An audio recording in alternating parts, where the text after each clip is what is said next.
you speaking or are you just here?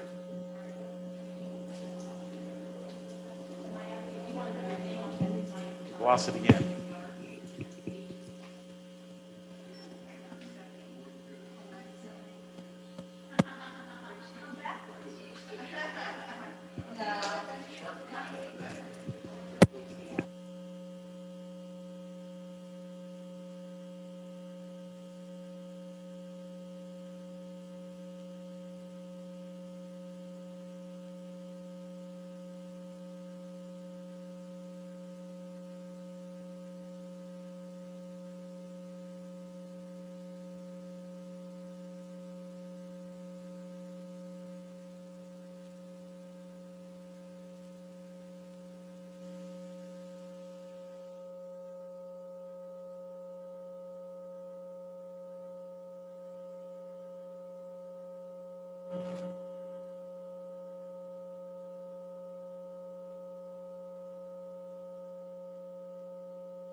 I don't know if it's ready.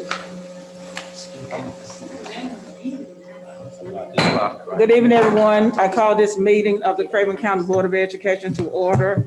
And at this time, I ask Dr. Doyle if she would do a roll call of the Board of Education. Good morning, or good afternoon or evening, Chair, Vice Chair, members of the board. Ms. Frances Boomer, Here. Ms. Naomi Clark, Present.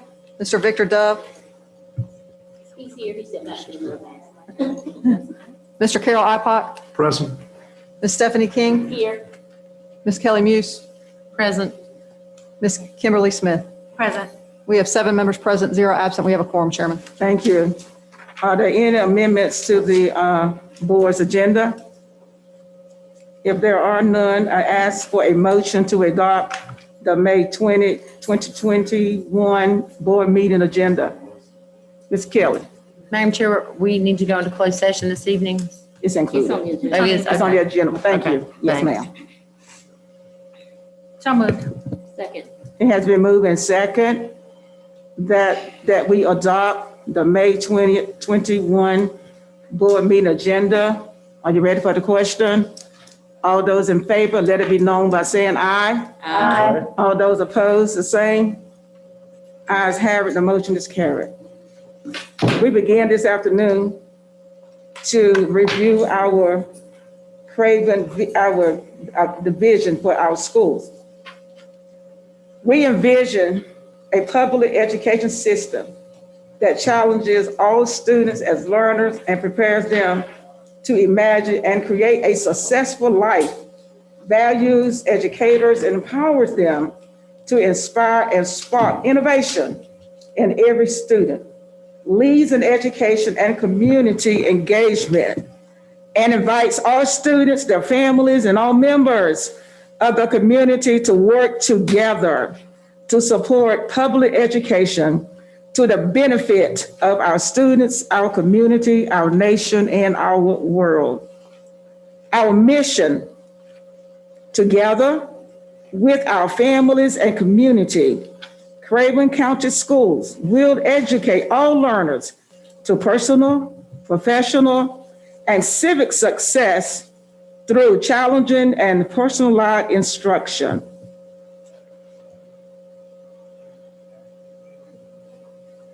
And one delta we had for the last meeting was it was hard to hear the budget presentation again. And now at this time, our system perspective, we need to talk about that. It is visionary leadership, student-centered excellence, organization learning and agility, valuing people, focus on success, managing for innovation, management by fact, societal responsibility, delivering value and results, ethics and transparency. And at this time, we're going to call on our Vice Chairman, Kimberly Smith, to review the ground rules, the bin item process, and the safety procedures in the event of an emergency with the attendees of the Board of Education meeting tonight. Thank you, Chairman Boomer. Our meeting ground rules are to post and approve the agenda, listen as an ally, one person speaks at a time, respect each other, no sidebars, everyone participates, stay on task, start and stop on time, schedule appropriate breaks, evaluate at the end of each meeting, and if everyone could check and make sure that your cell phones and electronic devices are all on silent or vibrate now, please. Our bin item, if you have an off-task thought that you want to be talked about before we leave, put it on a sticky, put it on the front, and Chairman Boomer will make sure that we cover it before the meeting is done. Safety procedures, if we were to have a tornado, we'd split the room in half, right down the middle with the camera. If you're on the right-hand side of me, you'll go out this door and into the interior hallway. To my left, you're going to go out this door and into the interior hallway. We'll get down, we'll crouch down, cover our heads if it's a tornado drill. If it's a fire, we'll split the room the same way, go out the same doors. This out into the parking lot on the right, out to the parking lot on the left if it's a fire. If we have an intruder in the building and they're not in the room, we're going to lock the room down, alert the building, others in the building, call for help, and stay until we have the all clear. If the intruder is in the room with us, we're going to call for help, alert the building, and then we're going to take care of each other, guys, because that's what we're going to have to do. So that's it, Ms. Boomer. Thank you. And at this time, we take the privilege of recognizing all elected officials, the dignitary leaders who are present either via or via YouTube or our listening in our audience tonight. We would also like to recognize our Principal of the Year, Dr. Eleanor Patrick, Principal of Oaks Road Academy, and they are here. They can wave at us. They're here tonight. I see Mrs. Hart. I don't see Mrs. Patrick, Dr. Patrick. But we also want to recognize, like I said, Teacher of the Year who has done an outstanding job with our meeting, who has assisted us this year, as well as Dr. Patrick. And that is Mrs. Gail Hart, who is with us tonight. We'd like to recognize our military liaison, Mrs. Letha Palmer, our Craven County Schools military liaison, Mrs. Valerie Nasser, our partners in education, executive director, Mrs. Darlene Brown, and of course, our principals and staff who are all doing an outstanding job every day. And at this time, we're going to ask our attorney, Mr. Brian Gatchell, to offer the invocation for this meeting.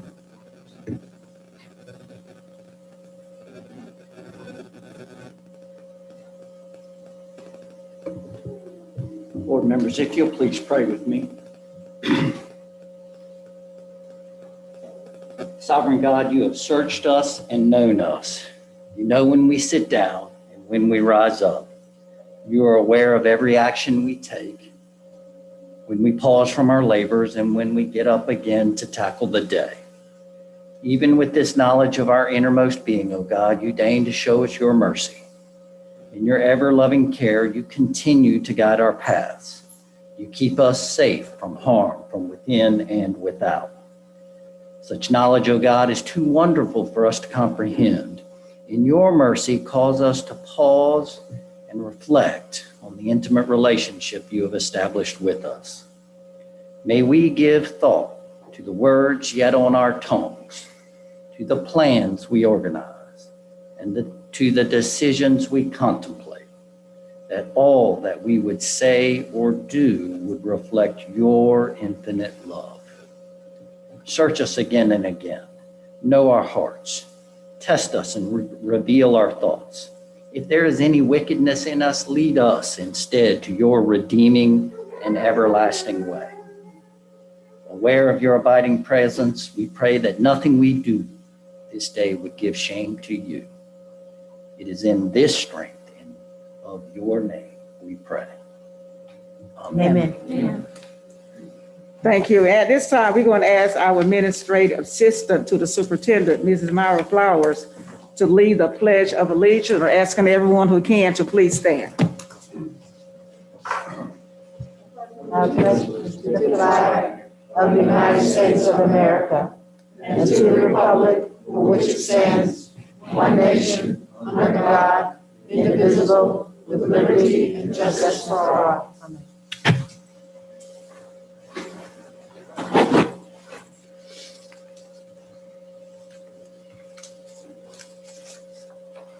And at this time, we will do one of our favorite part of our meeting, is have our students to do our character word and our core value for this month of May.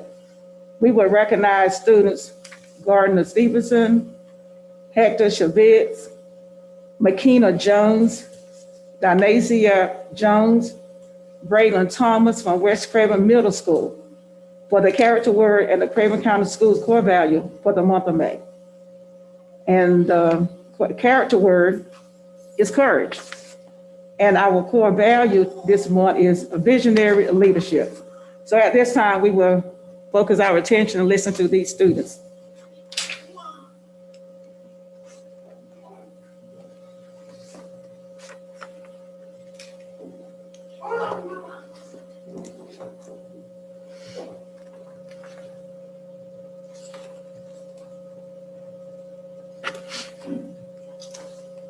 My name is McKenna Jones and I go to West Craven Middle School and I'm in 8th grade, and I have a quote about courage, and it is, "Courage is what you believe in every single area of your life. Take your heart to work and ask the most and best of yourself and everybody else too."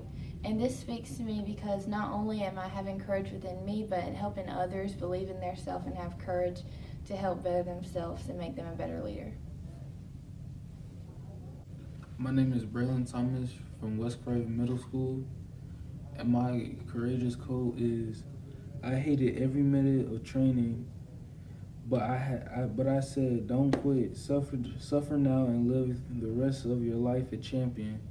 This speaks to me because there's been times I wanted to quit and give up on something, but I had said to myself, I have to power through it and try to get it done so it can be better in the long run.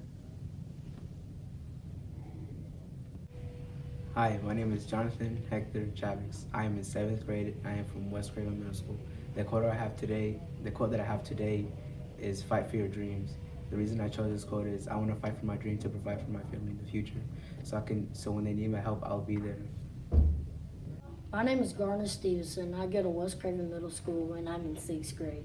I'm going to talk about courage and I have a quote.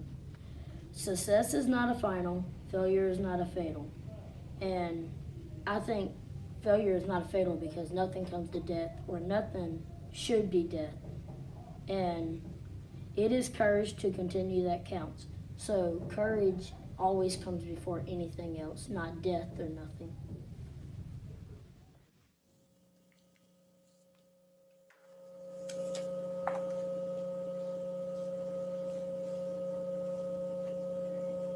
Is that it?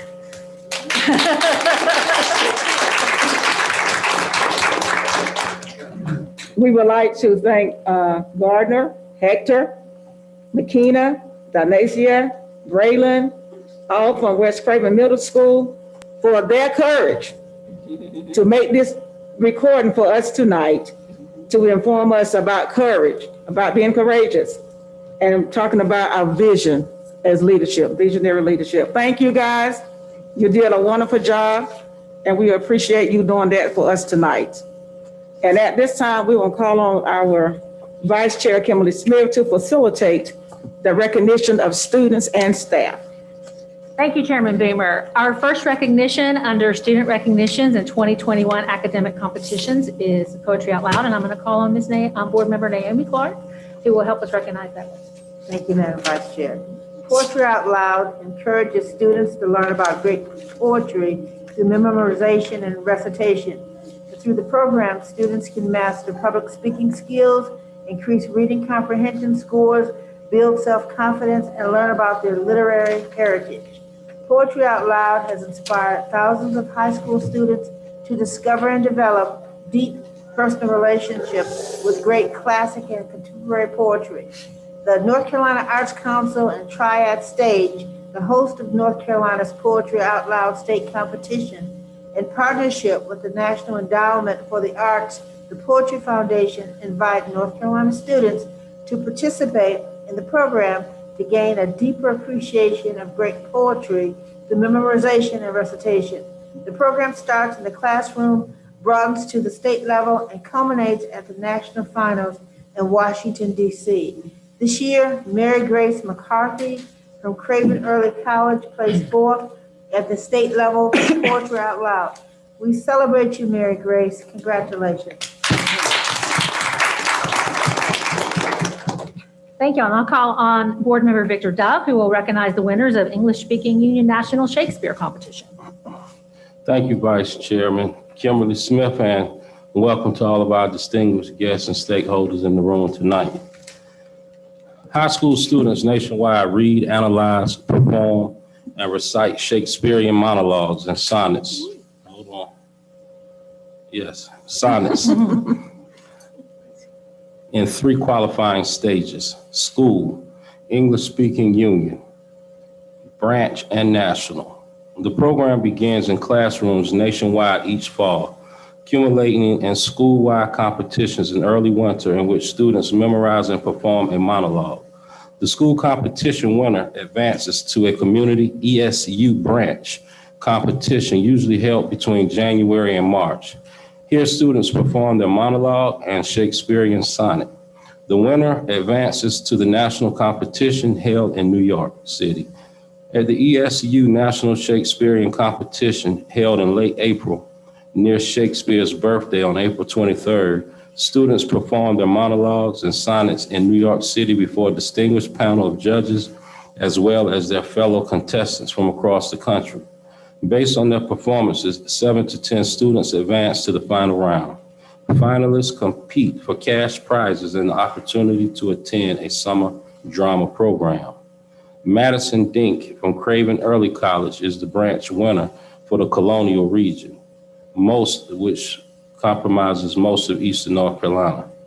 In the ESU National Shakespearean Competition, at this time, we do not have the results for her place in the national competition, but we are confident that she did remarkable. So we would like to say congratulations to Madison, and we want her to keep up the good work. Thank you. And now I'll call on Board Member Stephanie King, who will recognize the winners of the Regional and State North Carolina Technology Student Association competition. Thank you, Vice Chair Carol Smith. Tucker Creek Middle has an active chapter of the Technology Student Association, also known as TSA. TSA is one of 8 recognized national career and technical student organizations, which are considered an integral part of the CTE program. Students involved in TSA in middle school are able to choose from between 30 to 40 different events that are based on topics in technology, engineering, computer science, and more. Tucker Creek had 11 active members in our TSA chapter this year. In prior years, we often worked with volunteer engineers from FRC East, although this year we weren't able to do so due to that bad C word restrictions. Students work hours individually and within teams to research, prepare, and compete virtually at both the regional level in February and the state level in April. As part of their research, some students also met on Zoom with experts in their fields. All students spent many hours preparing and did not give up, even throughout the challenges of this pandemic year. Students who have qualified will have the option of participating in the National TSA Convention this summer. Collectively, the Tucker Creek Middle TSA chapter has earned 7 first-place awards, 2 second-place awards, and 1 third-place award in the regional and state conferences. Technology Students Association chapter students from Tucker Creek Middle represented their school with pride at the regional NCTSA conference held in February. We are proud to announce that the following students have placed or won in their respective events. And if I mispronounce your name, charge it to my head and not my heart. First place in MS Biotechnology, Javon Garcia, 6th grade, and Juan Diego Batcher, 6th grade.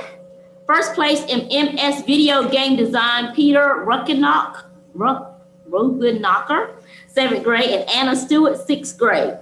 First place in MS Digital Photography, Shayla Barnes, 8th grade. First place in MS Career Prep, Garrett Schmidt, 8th grade. Second place in MS Career Prep, Kimberly Kirby, 7th grade. And 4th place in Digital Photography, Chloe Schreckengoss, in 7th grade. We are especially proud of their perseverance in completing their projects while primarily working remotely. Congratulations to all the students tonight who participated in the regional conference. The regional winners then had an opportunity to compete in the state TSA conference competition.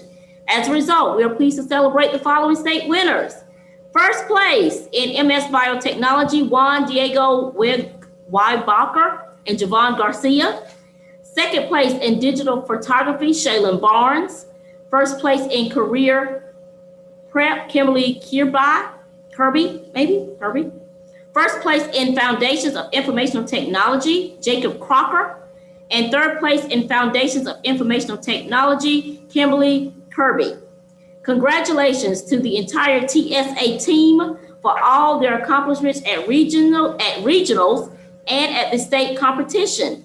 Every student participated showcased significant growth in their skills. Finally, we would like to acknowledge the students from Tucker Creek Middle who prepared and participated in the state conference. We have under coding, we had Logan Nessa and Corey Canty participated in an on-site 2-hour coding challenge using the Scratch programming platform, as well as completed a 1-hour exam on computer science coding. In the area of video gaming design, Peter Rubenacher and Anna Stewart. For career prep, Garrett Schmidt. And digital photography, Chloe Schreckengost. A special thank you to Misty Guthrie, teacher advisor, for all her hard work and commitment to this wonderful group of students. And let's give all of those great students a hand. And to you for calling out all those names. And I apologize. No, you did a great job. Now I'll recognize Board Member Carr Ipop, who will recognize the winners of the North Carolina Distributive Education Clubs of America competition. Thank you, Madam Vice Chair. The Distributive Education Clubs of America, DECA, is an association of marketing students that encourages the development of business and marketing and leadership skills through academic conferences and competitions.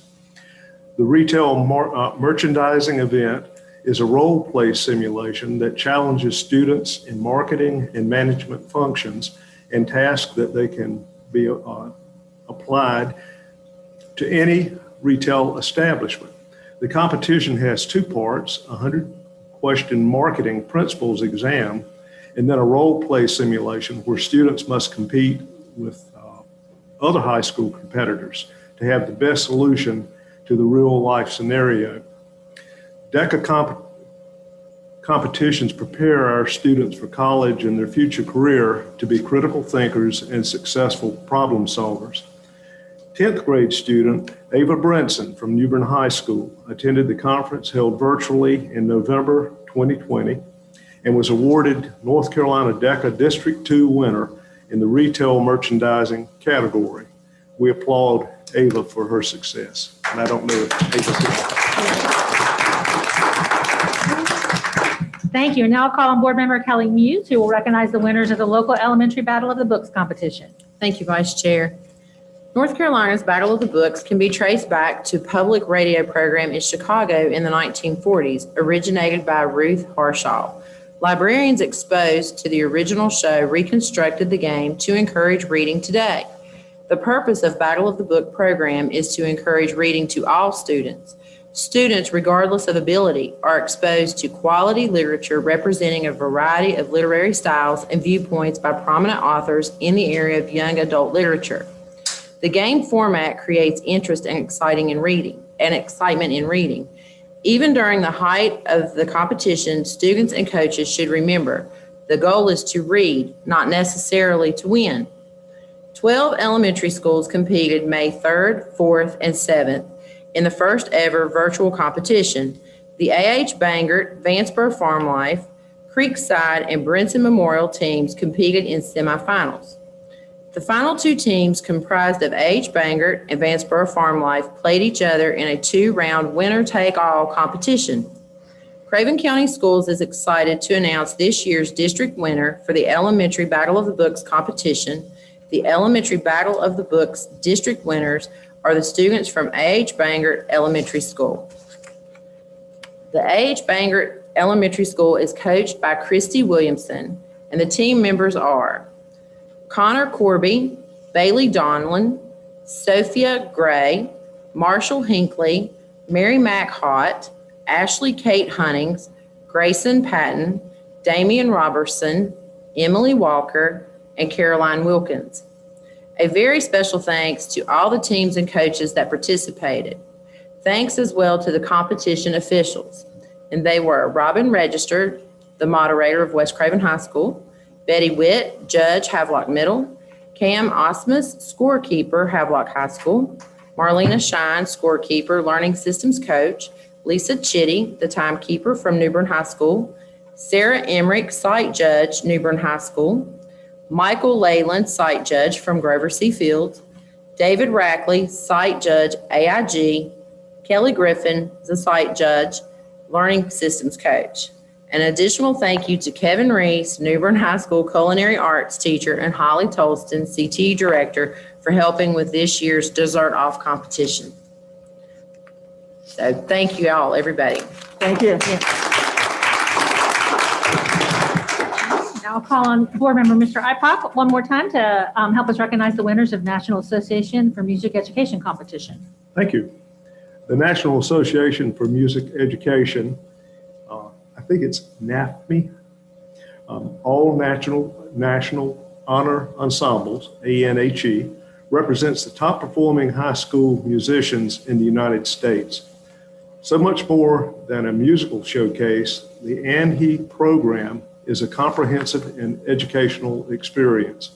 Craven County Schools is proud to share that Anthony Dockett, senior at New Bern High School, was selected to perform at this year's virtual event.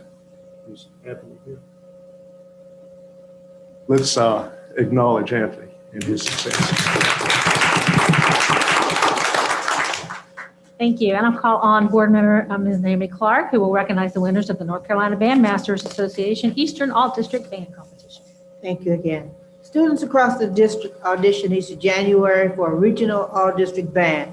Students that place high enough in that ensemble are eligible to audition for All-State. In a normal year, after being selected for the ensembles, students travel and participate in a 2 to 3 day clinic and concert.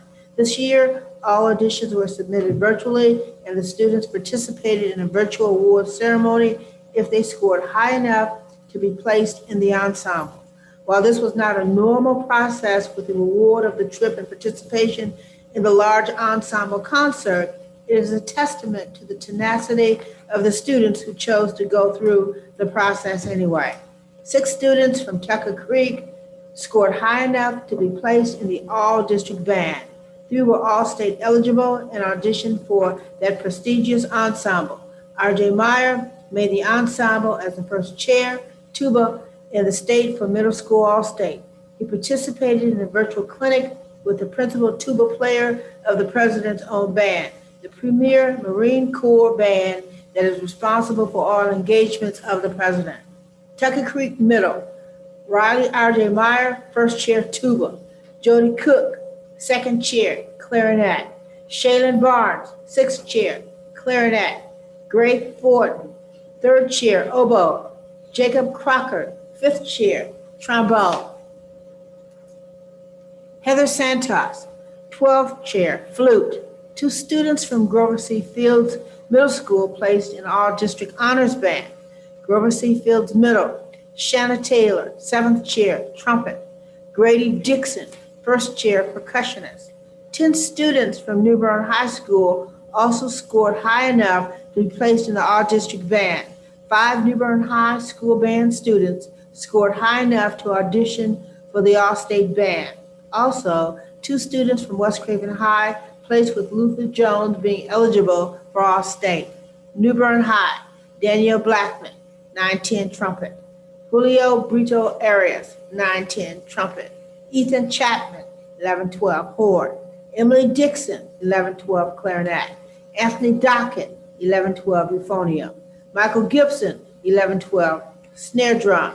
Allison Graham, 1112 trumpet. Thomas Green, 1112 trumpet. Adam Price, 1112 tuba. Eric Trail, 1112 bassoon. West Craven High, Emily Cruz Ramirez, 910 clarinet. Luther Jones, 910 timpani, eligible for all-state. Congratulations to the 10 students from Havelock High School to make the 2021 Eastern District 910 and 1112 bands this year.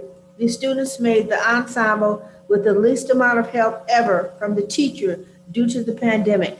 It took a lot of hard work and practice to make the band. These students demonstrated great work ethic by going above and beyond this semester. Our students who auditioned did well. Many of them worked readily, hard, and their scores reflected it. 7 students qualified for auditions for the state honors band. Havelock High, Catherine Jerissette, first chair, clarinet. Tegan Broom, 7th chair, clarinet. Sarah Crocker, first chair, trumpet. Ashley Saloon, 3rd chair, trumpet. Mason Waterman, first chair, trombone.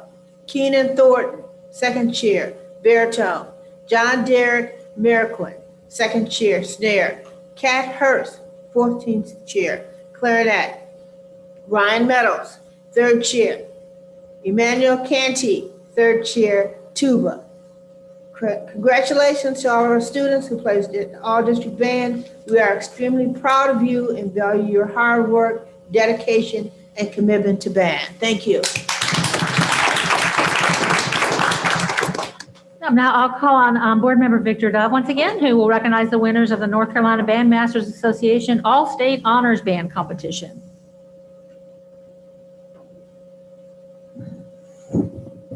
Thank you again. Okay. Students across the district audition each January for a regional all-district band. Students that place high enough in that ensemble are eligible to audition for all-state. Are we good? Okay. In a normal year, after being selected for the ensemble, students travel and participate in a 2-3-day clinic and concert. This year, all auditions were submitted virtually and students participated in virtual awards ceremony if they scored high enough to be placed in the ensemble. You're reading the same one she read, you gotta go down. Yeah, Emma? that's what I thought. Bandmasters? Yes. Yes. So you're doing all state, she did the region. Oh. Number 8. There we go. I apologize. That's why I started looking. I'm like, am I doing this? I'm sorry. I'm sorry. I was told I was reading one time, so I wasn't ready. Okay, the two of the New Bern High students, Anthony Dockett, euphonium, and Michael Gibson, snare drum, who qualified to audition for All-State Band, made it into the ensemble as first chair and second chair, respectively, and participated in master classes with professional musicians. New Bern High, we had Anthony Dockett, first chair, the euphonium, Michael Gibson, second chair, snare drum. And we would like to congratulate the 3 students from Havelock High School also that made the 2021 All-State Honors Band this year. And these students continued working on their solos and their scales for months on end. They showed much diligence and perseverance to work hard and become one of the best in the state. So way to go. We'd like to say go Rams. From Havelock, we have Sarah Crocker, the 11th chair trumpet, 9-10 band, 9th and 10th band, grade band. We have Mason Waterman, 5th chair trombone, 9th and 10th grade. Ryan Meadows, 6th chair trumpet, 11th and 12th grade. The district is also proud to recognize our middle school students who placed in the All-State Honor Band this year. And this was a huge accomplishment. So we're so proud of their work and their dedication. From Tucker Creek Middle School, we have R.J. Reynolds, first chair tuba. And we'd like to congratulate all of these children for their spectacular recognitions. I'm now calling on Board Member Stephanie King to recognize the winners of the Winter Guard competition. Thank you, Vice Chair. The New Bern High School Winter Guard participated in an Atlantic Indoor Association virtual competition. The group performed and recorded an abbreviated 2-minute show, which they submitted in April and earned the second highest rating that can be made, which is excellent. Tonight, we celebrate the following members of the 2020-2021 New Bern High School Winter Guard, and they are Luke Gladden, Casey Ipock, Georgia Jones, Janya Moore, Lavinia Riggs, Kiana Smith, Madison Solak, and Emily Sharp. And we'd like to give those young people another hand clap. Thank you. And rounding out our academic awards, I'll recognize Board Member Carr Ipock, who will recognize the winner of the National History Day contest. Thank you. Haley Hernandez from Early College East High School competed in the National History Day contest. Let me say that I believe this is the first time that we have had someone or people actually compete in National History Day from Craven County. It's fairly well established in some systems across the state, but this is our first. So Haley created a website for the 2021 theme, Communicating in History, the Key to Understanding. This year, the contest was held virtually with regional, state, and national competitions. Haley finished third in the regional contest. And at the end of the competition at the regions, you get some coaching and some suggestions, but most students, I believe, go on to pretty much take what they had and carry it forward. I know in Haley's case, she did a tremendous amount of work between the regional and the state competition. And in the state competition, she was first for her website, Ida B. Wells, Princess of the Press. And she'll be competing in the national contest virtually in June 2021. Haley also won a 2021 special award, the Southern History Award, in the senior division. Let's congratulate Haley on a job well done. Thank you. And under our 2021 athletic competitions, I'll call on Board Member Kelly Muse to recognize the winners of the North Carolina Junior High Wrestling Competition. Thank you, Ms. Smith. On March 27th, Kennedy Brantley became a 3-time North Carolina Wrestling State Champion in the women's middle school division. Kennedy won in a convincing fashion, dominating all her opponents on her way to the championship. She has been part of the Havelock Middle School wrestling team for 3 years, along with being captain. You go, girl. Kennedy was a conference runner-up last year and would have been in the running for a conference championship this year as an 8th grader. Congratulations, Kennedy, on your first-time championship title in Craven County Schools.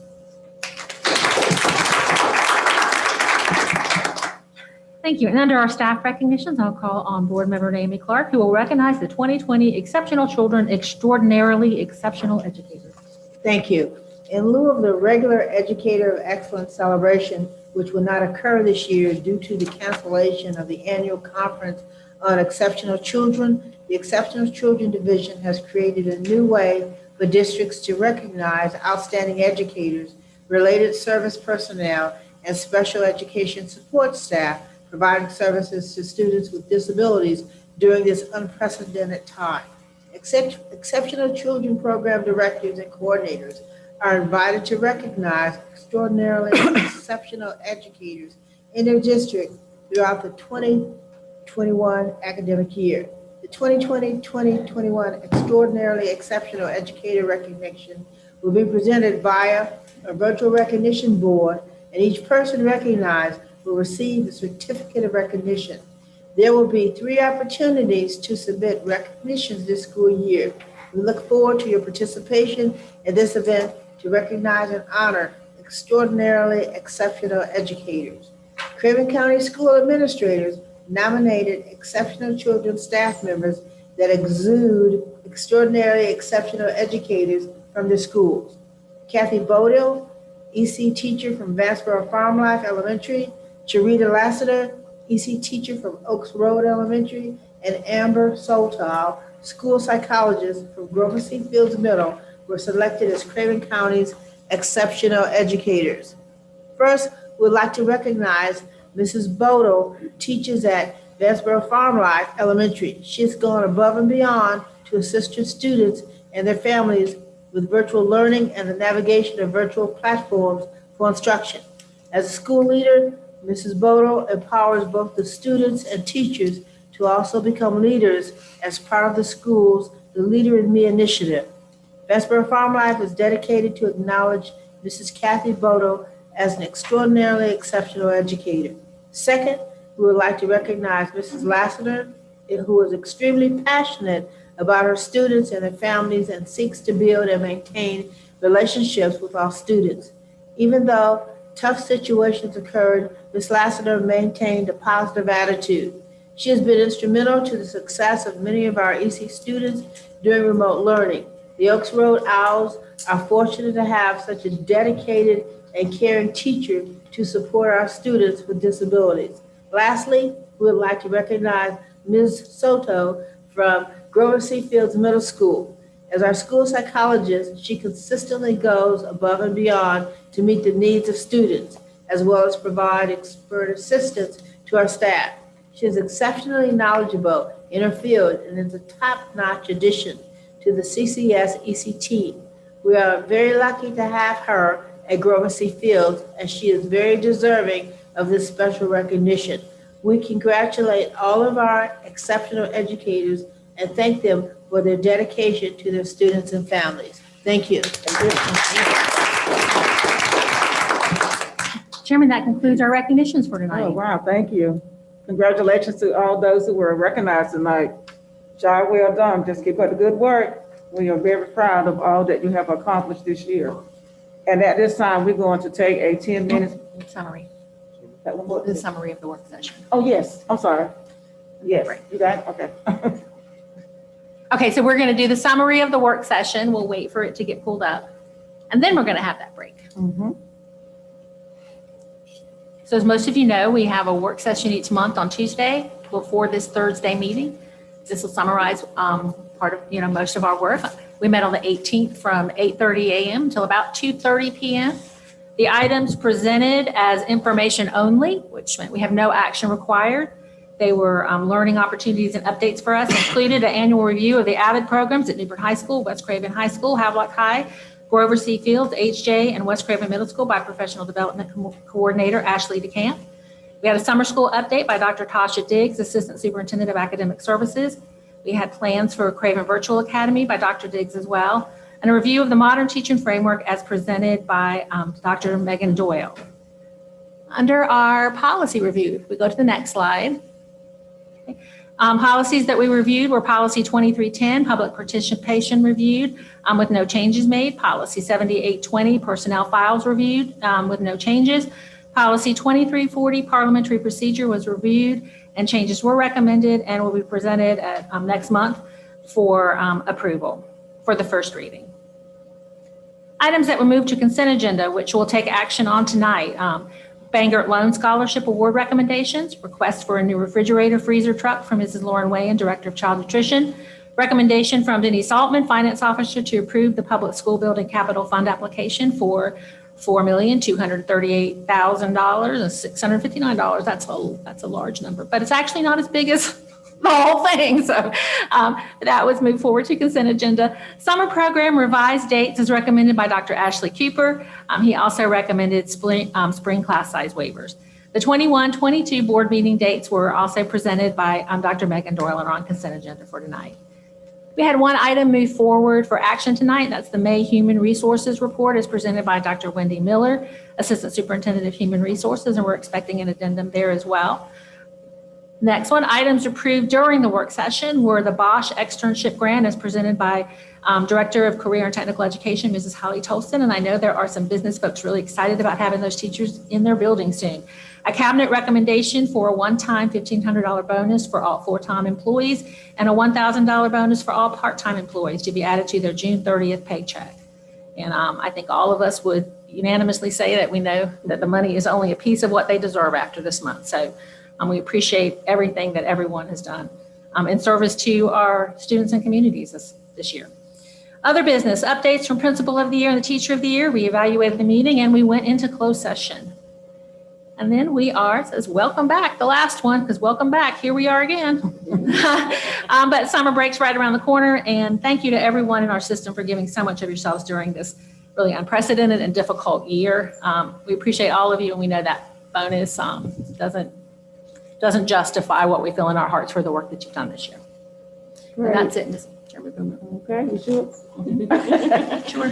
We have a lot going on. And at this time, before we take a break, would like to recognize Dr. Eleanor Patrick. I didn't see her the first time. Wave at us, Dr. Patrick. She's here. And at this time, we will take a 10-minute break. Mr. Goucher, can I?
I call this meeting of the Craven County Board of Education.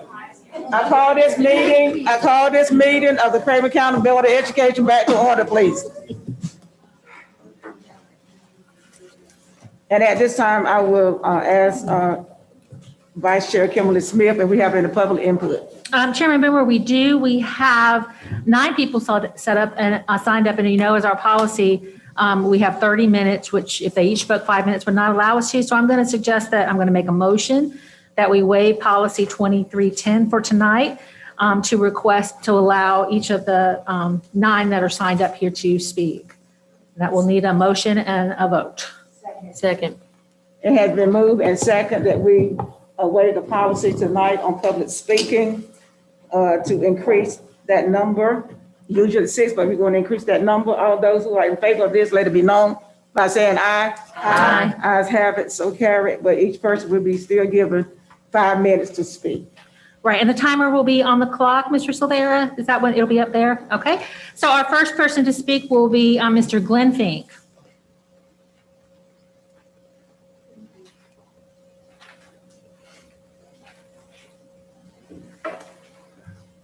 I'm Glenn Fink, 646 Goose Creek Road here in New Bern. I'm going to read my statements for time control. I'm not here as part of the Concerned Parents Facebook citizens group. Administrators of that page decide what concerns are shared. I recently posted any parents concerned with critical race theory, and that was scrubbed before anyone in the group could respond, because that's my primary concern. This Facebook community seems to have strong alliances with a current school board member. The teacher comments on this board are extremely concerning to me and must be addressed. I've heard similar concerns under Lane Mills's tenure. And so this is due to a school culture, which is a school board responsibility and transcends superintendents. I must comment on the 2018 visioning event that gets talked about a lot. It's a much heralded game changer for Craven County schools. I was a participant. I voiced a disappointment in the process and outcome. This was a public relations campaign to make people think there was a broad and significant input, by the community on the direction of our schools. Disregard my critique of the process. Just read the new vision statement. Tell me how it would specifically impact the direction of our school system. I argue the strategic and tactical plans that existed under the old vision could be applied to the new vision and be aligned. A major flag related to school board transparency occurred this week for the second time at Tuesday's board work session. When a discussion became contentious, a member of the board stated further discussions should be addressed in closed session. The same member of this board made a similar statement during another contentious discussion a few months ago. It was unclear to me in either case what triggered the need for closed session. So I asked who is responsible to monitor the closed sessions to ensure only actions protected by state statute is kept from the public. I'm absolutely against critical race theory and culturally responsible training and other similar divisive programs. This promotes Marxist ideology that has no place in school. This movement is about separating people into groups, identifying the oppressed and oppressors, and driving division.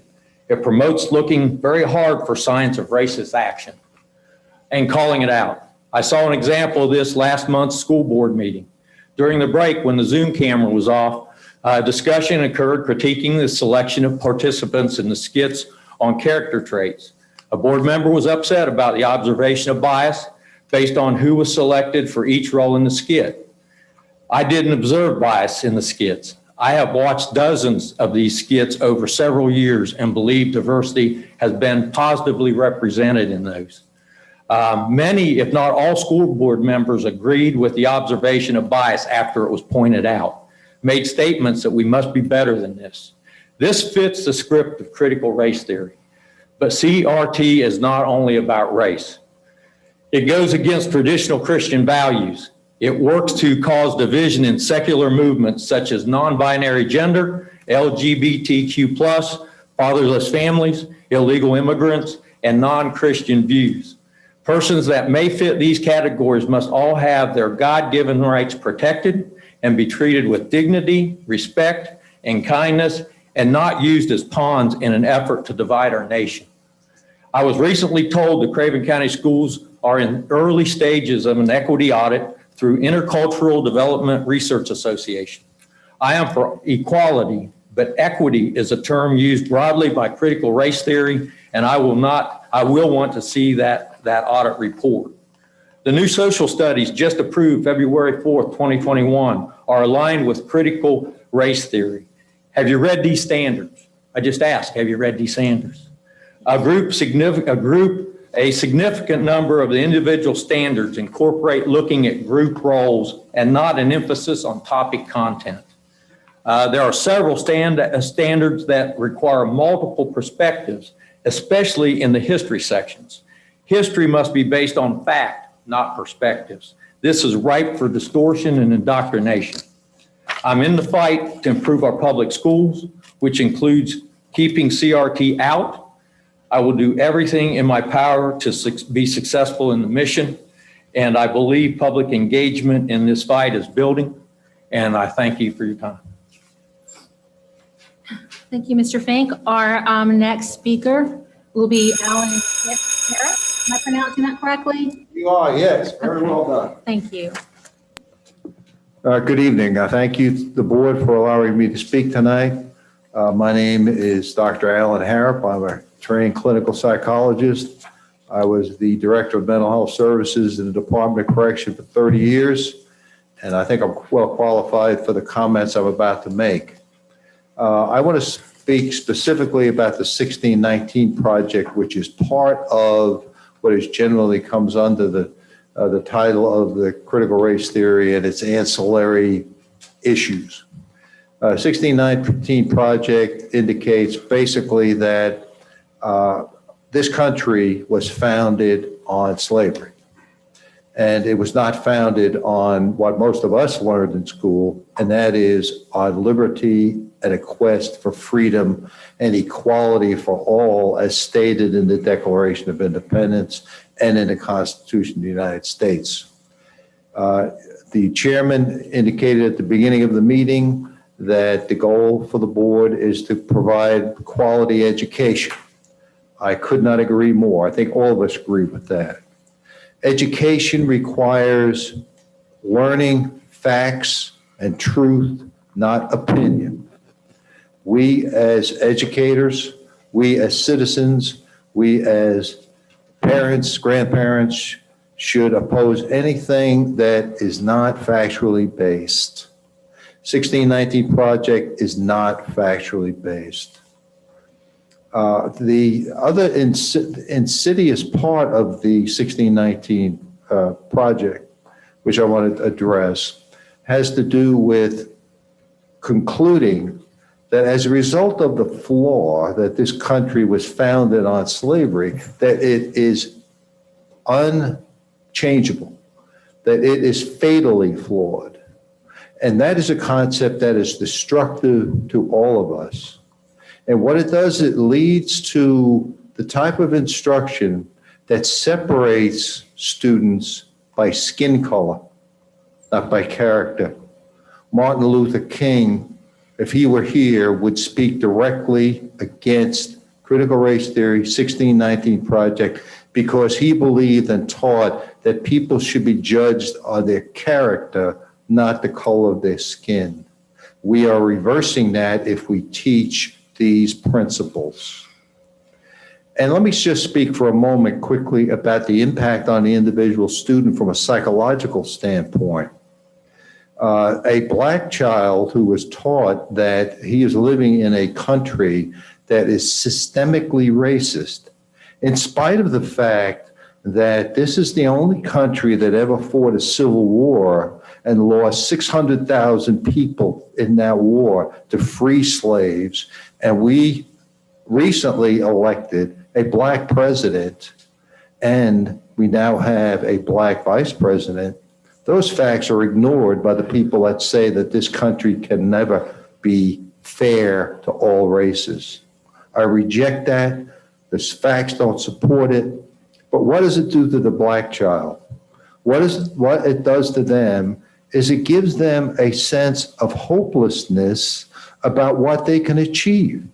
If someone told you that no matter how hard you studied or no matter how hard you worked, that you would be held down, why would you continue to strive?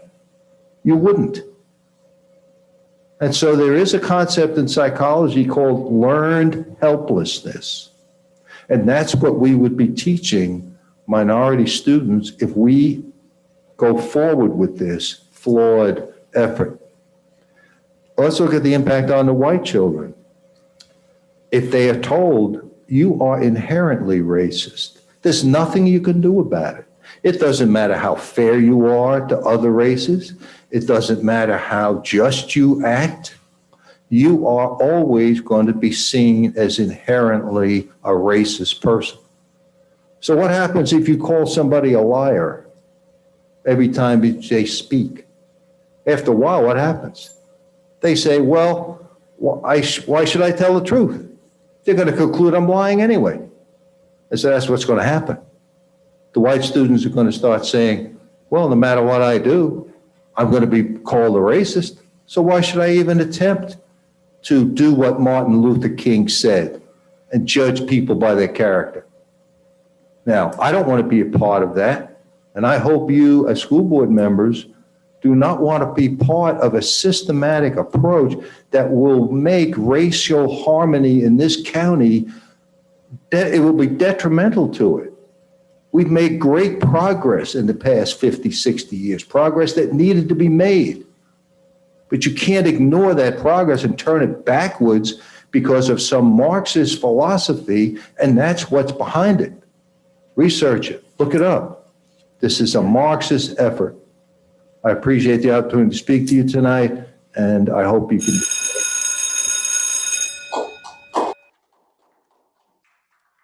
Thank you, Dr. Harrop. Our next speaker is Wayne Beasley.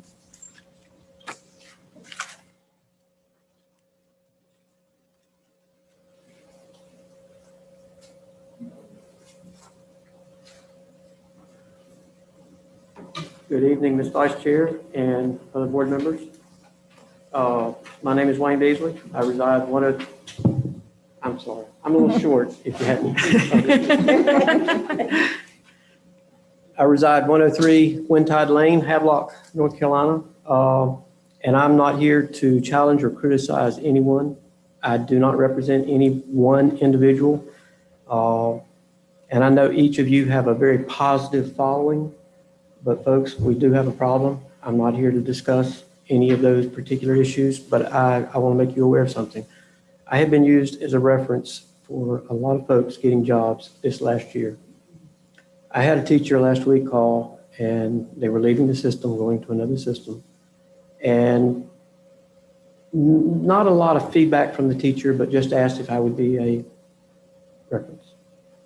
Had occasion to talk to that principal this morning, and I was a reference, but I asked, why do you think teachers are leaving? And two words kept coming up, trust and autonomy. The teachers did not feel like that they were trustworthy enough to have a say in the education of her kids. Folks, I was here for almost 25 years. I'll pick on Steve Zern. I was not the smartest person in the room. I surrounded myself with people like Steve. I trusted in what they told me. I went by with what they said. I believe that wholeheartedly. That's what makes the team. I'm not sure where the problems are or even how to fix the problems. I'm not the smartest person in the room. I know it's an issue and I know it's got to stop. There's got to be a change somehow and bring the family back together.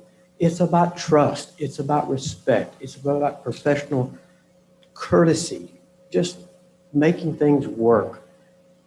Guys, like I say, I'm not here on behalf of anybody in particular, but when my phone rings and somebody's complaining to me, it's been over 2.5 years since I was here.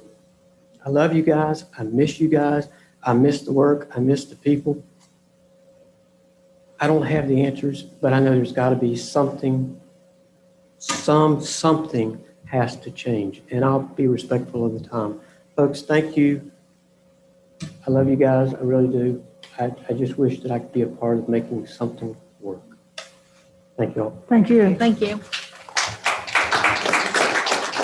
Thank you, Ms. Beasley. Our next speaker is Sharon Woodard.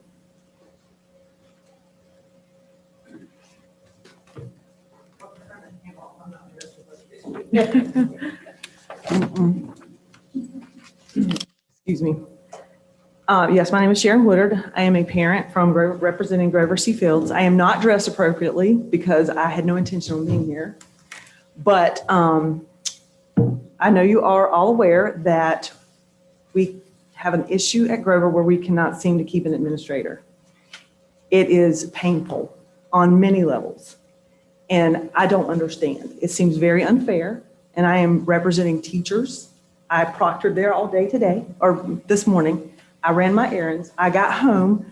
I was heading to Creekside with my son for baseball when I found out the decision has been made and that the voices of the parents are not being heard at all.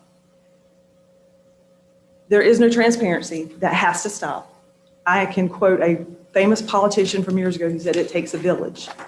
But in that village, every voice has to be heard and there has to be transparency. And I'm here because I would absolutely like to be part of that. I can represent parents, but the board, you have to figure out a way to actually listen to the parents. And I don't mean a gripe session, and I don't mean on Facebook. Even if it's a quarterly meeting where you set some sort of parameter, we're gonna have this many parents to bring this many issues or something, because we're grasping at straws at that school. I have my third child as a rising 8th grader. And right now I would be at baseball with him walking. I'd be on the track and he'd be at practice, but I called my husband and said, I need you to come home. I'm going to that board meeting because it's time. I have been a school teacher. My father retired from Craven County Schools.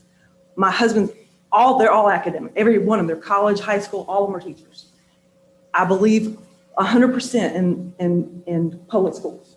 I can put my child in a private school if I wanted to. I'm able to do that financially. I choose not to do that because I believe that your children growing up in diverse situations is far more important than what any textbook can teach you. Because you're going to take that all through life, your entire life, the whole way. So I'm a firm believer in it. So when we found out today that once again our voices are not heard, now I was told I can't use names, I'm going to do my very best. But I've been at Grover when it was rocking. It was phenomenal. And that was a long time ago. It has not been phenomenal since. We love the new man who's there, and I understand his wishes to go back. I have talked to him myself because I told him, I said, I won't go over your head. I want you to be happy too, because that's part of it. However, when we lost our vice principal years ago, and I'm not gonna say his name, but I did email everyone last night, so you got the email from me. I know I heard from you. When that happened, we begged to keep our vice principal so we could stay structured in that same positive. We were not allowed. But now the gentleman we have now, he is allowed to go and continue the same structure at his school, and that's not fair. I think the part that irks a lot of us is that we also know that he has a spouse who works in this building. So it appears favoritism. I'm not saying that, but it absolutely appears as favoritism, okay? The other thing is the person you have selected to be our principal has a parent who sits on the board. That's not fair. That's what we've been told. That's not, I mean, we have to stop and say that's not accurate. Well, then that makes me feel even better. But at the same time, you have to know how that looks. And that's the kind of thing that with the transparency issue that we are begging you to just tell us how you pick these people. What decision, why on God's green earth are we getting another person? And it's not the person that, we don't know her in a bad way. We're not saying she's not capable of doing the job. But when the parents and teachers are asking for somebody that they know, and that person was there for years when it was really, really good, I don't understand why our voices can't be heard in that as well. And that's the transparency issue. But again, I'm not here to gripe and complain. But I am also here to tell you that I would absolutely be willing to help. And there's a lot of parents who would, and not in a negative way, not trying to be griping and complaining, but to actually help. Because I know that if done well with full honesty and integrity, that the public schools can absolutely put the private schools in the dirt. And I know it for a fact. And that's all I have to say. Thank you. Thank you. Thank you, Ms. Woodard. Our next speaker is Geneva Cole.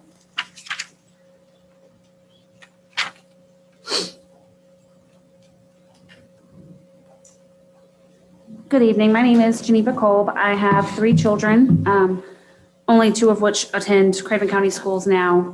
I did pull my child from Grover, partly because of remote learning, but also after administrator turnover, teacher turnover, he was not getting the education he deserved. And so we're much happier where we are. I will say there are a lot of things I want to cover, but I don't have a lot of time. I brought some printed screenshots of anonymous submissions from current and former staff. I know some may discredit these because they are anonymous, but I can assure you they are very real. And sadly, it's a shame because my children currently have 2 of the most amazing educators I've ever met. I would absolutely hate for them to leave this district because of very avoidable things, such as listed in those screenshots. They don't feel like professionals. They have no autonomy in their classroom. They are micromanaged. Over and over, you hear about a culture of retribution, of not being able to speak freely, and it's very concerning. So I would like to change it up and thank the board for listening when the community did ask that meetings be live streamed. So thank you for doing that. In turn, I'd like to express my displeasure at the decision to refuse email submission of public input, as well as a refusal to move public input earlier in the evening. It's now been an hour and 15 minutes since this meeting started. I have 3 children that are at home right now. Hopefully they ate dinner and they're bathing. I'm not sure. They're in charge what their big brother is. But it's certainly not lost on you all that this creates another hurdle for the community to express their concerns and have dialogue with the board. This seems to run counter to what the very expensive vision board at the back of the wall says. As of this morning, there are over 170 vacancies in the county. Some may say, oh, it's because of COVID or Florence or housing or whatever. But I think it's pretty clear, since our neighboring districts are not having these problems at the same magnitude, that it's something specific within Craven County. In fact, most of those counties are recipients of the staff that are leaving. Therefore, parents are also taking their kids and leaving as well.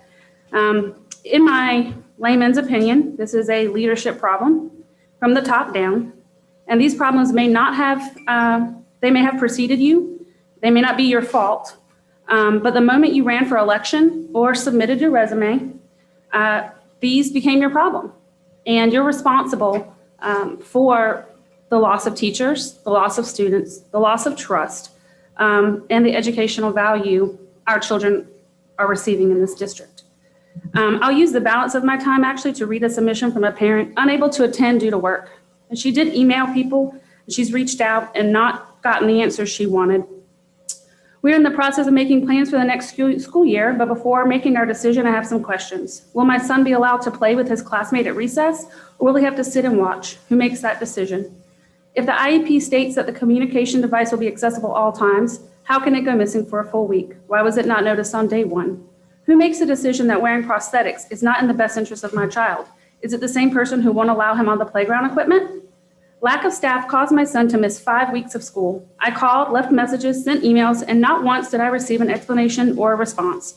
If my child, a student of Craven County, was of any concern to you, why was it that not until a pillar of our community sent a text message before I was magically contacted? Why can't my son fit his walker or wheelchair through the walk space in his classroom? How can he access the restroom? What if there was a fire? Speaking of fires, why was my son taken outside naked, wrapped in nothing more than a flimsy jacket during a fire drill? And as a parent, why can't I get any answers to these questions? I understand that no answers will be given now. However, I do hope that this is addressed quickly. I'm an EC parent, and I'm emotional right now reading that. I hope that you read these and consider them and do what needs to be done. Geneva Cole. Madam Chair. But we did make sure that it's submitted. But I can get you the parent information if you're interested. Thank you. Ms. Mees. Ms. Cole, I want you to know that that parent that you just, We can't discuss that right now. okay. Thank you, Ms. Cole. Our next speaker is Ms. Wendy Ward.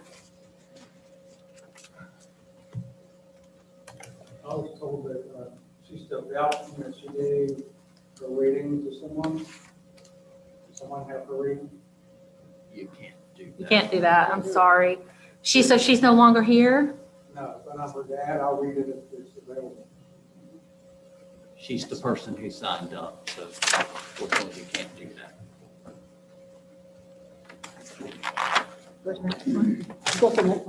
Okay.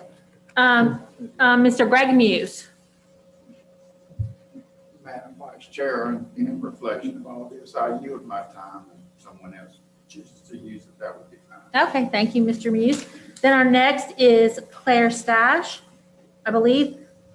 Catherine, I'm so sorry.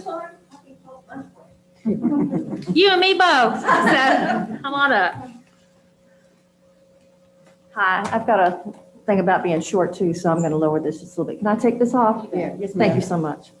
Phew, I can breathe. Okay, good evening. My name is Catherine Stash.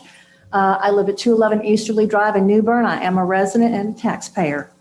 Thank you for allowing me this time. I'm appealing to the board on behalf of the citizens, many citizens, parents and grandparents of Craven County, a number of whom are here today in this room and outside. We want to make you aware of the community's rejection of the hypothetical, which it is, critical race theory, the 1619 Project, or other similar political philosophies. It is our intention to do everything within our power to keep such revolutionary concepts, which are so demoralizing to the spirits and souls of children, from being taught in our public schools. The children of Craven County will not be indoctrinated or divided up in accordance with critical race theory doctrine.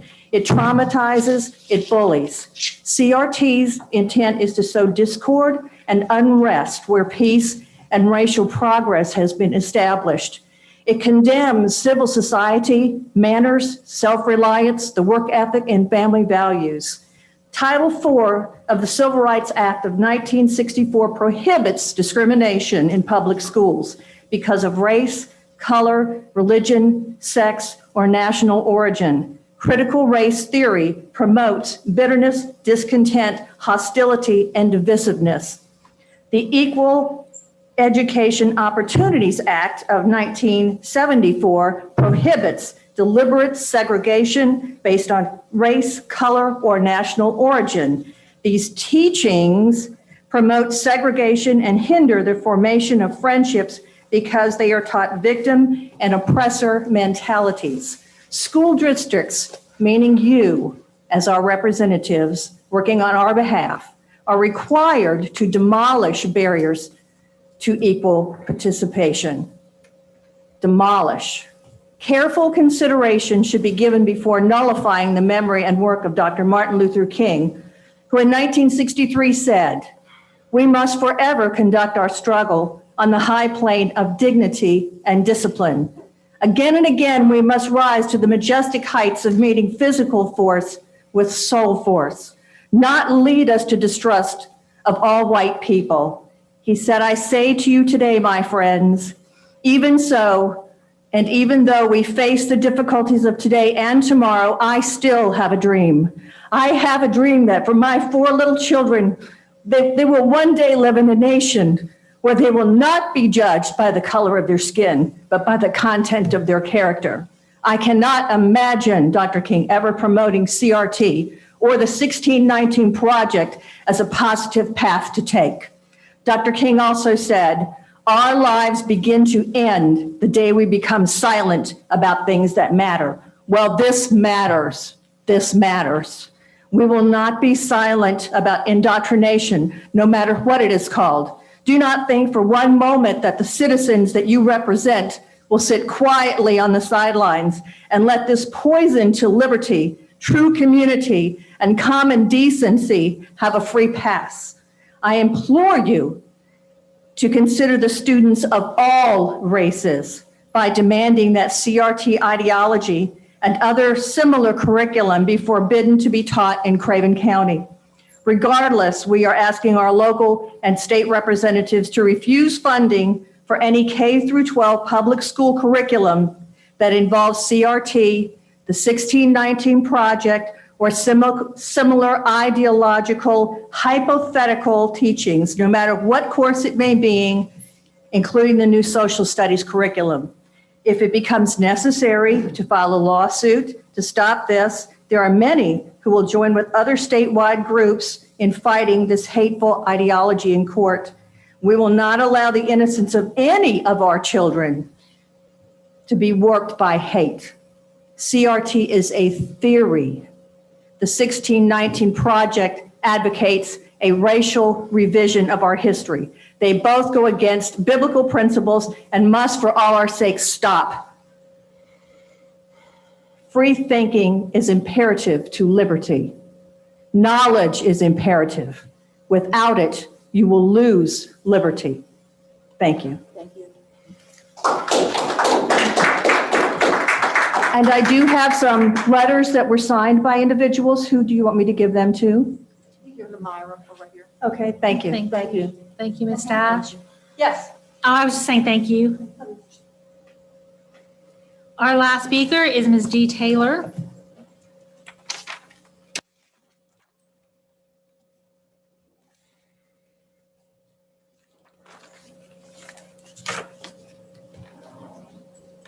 Good evening. Thank you, board members, for allowing me the time to speak.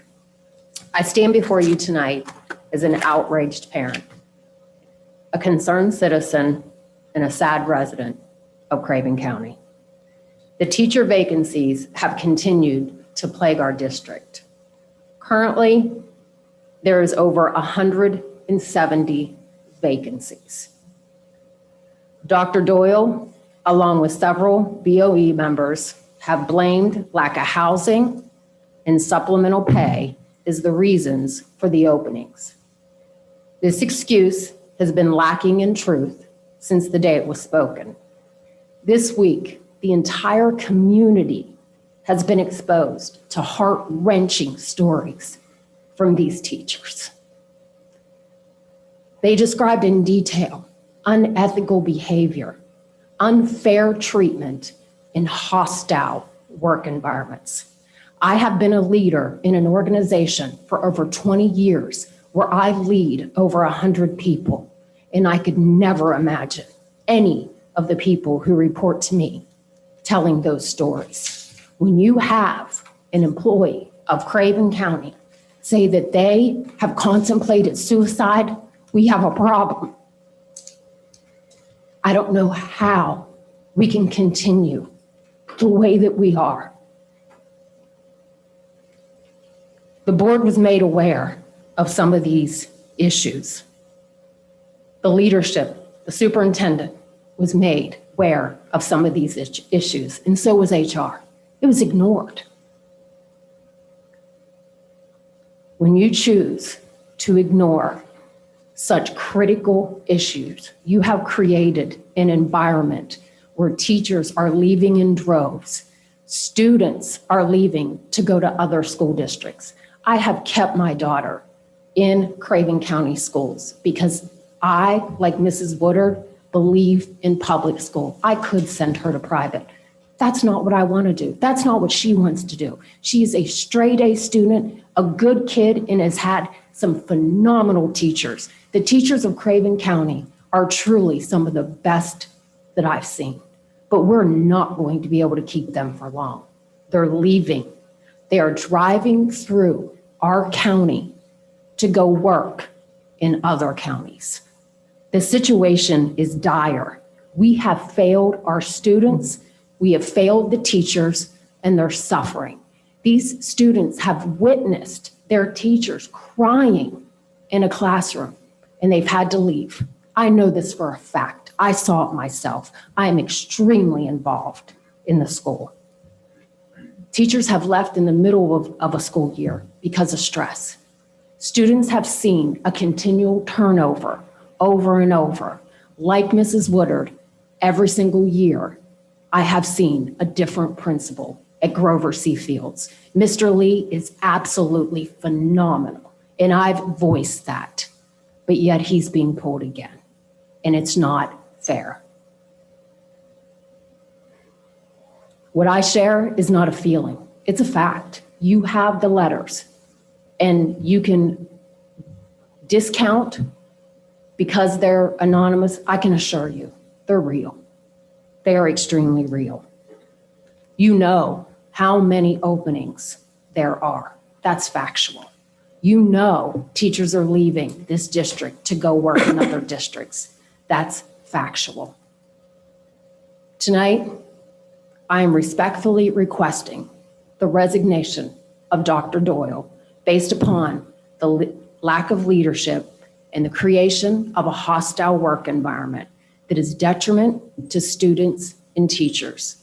As of late yesterday, some teachers were told not to speak to board members because of the continued outcry. The bullying in this daily ritual has to stop. I understand that there's a contract payout. My suggestion is that the 2 board members that are currently sitting here that voted to extend her contract without a performance clause, find the funds that this county has to bear the burden of. Our students are hurting. Our teachers are hurting. Enough is enough. We can't continue this way. Thank you.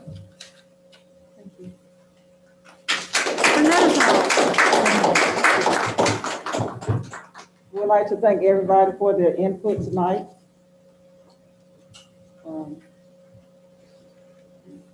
And at this time, we're going to ask for the human resource report addendum. Dr. Miller.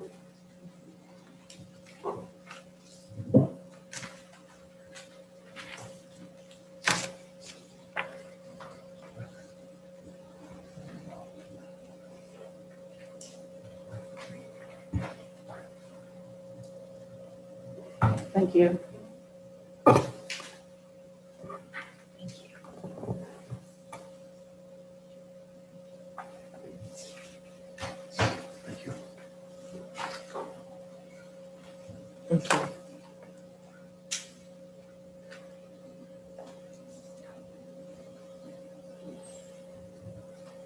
Good evening, board members. I present to you HR Division Report Addendum 11A for the month of May 2021.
Yeah. So do we want to just leave it there? Yeah, we're going to still have to go in closed session. Okay. All right, that's all I have. Okay, thank you. Thank you. And at this time, we call on Mr. Stacy Lee, Chief Officer of Systems Operations, to make his presentation. Good evening, board members. I come before you tonight seeking approval for a fixed fuel contract with Go Energies LLC. The amount of the purchase will be approximately $800,000. And the reason for this is, given the circumstances last year, we had a surplus in our transportation budget. So we have to spend those funds by fiscal year end June 30th. So this is a way that we can actually use those funds to the advantage of Craven County Schools. We would have to take delivery of the fuel by May of 2023, so we have time to make the delivery. The recommendation actually came from North Carolina Department of Construction, and other districts are doing the same. So I'm looking for approval for the contract, please. And happy to answer any questions. Any questions from the board?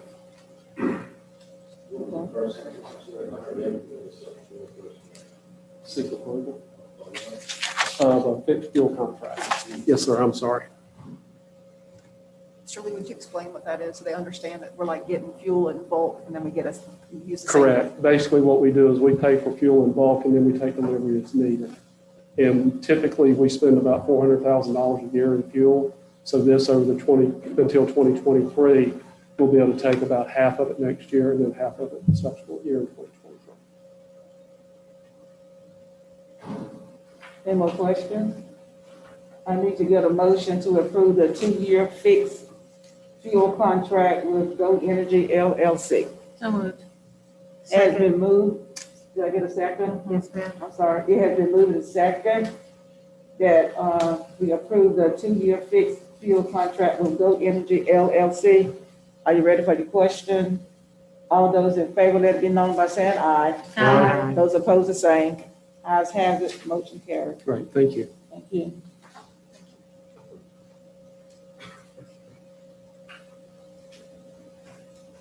Is there anything that needs to be moved from the consent agenda?